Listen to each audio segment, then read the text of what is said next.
High বন্ধুরা, অনেক দিন পর দেখো দুপুরের মেনুটা তোমাদের সাথে শেয়ার করছি। এখানে ভাত রয়েছে আর এখানে রয়েছে হচ্ছে ডাঁটা পটল আলু ঠালু দিয়ে নিরামিষ একটা তরকারি। এ দেখো ঝিঙে আলু পটল ডাঁটা দিয়ে নিরামিষ একটা তরকারি করেছি। এখানে চাটনি আছে আর এখানে হচ্ছে ইঁচড়ের তরকারি। দেখো চিংড়ি মাছ দিয়ে ইঁচড়ের তরকারি। এই দেখো চিংড়ি মাছ, এই দেখো চিংড়ি মাছ দিয়ে ইঁচড়ের তরকারি। হ্যাঁ, এই দেখো, এই দেখো, এই হচ্ছে দুপুরের মেনু। এই দিয়ে আজকে খাওয়া দাওয়া হবে। বহুদিন পর আজকে দুপুরের মেনুটা তোমাদের সাথে শেয়ার করলাম। ভিডিওটা ভালো লাগলে লাইক সাবস্ক্রাইব করো।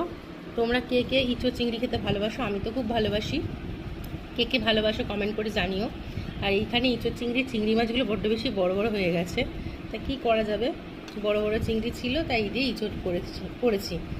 ভিডিওটা ভালো লাগলে লাইক এবং সাবস্ক্রাইব করো এবং প্রচুর প্রচুর ভালোবাসা দিও।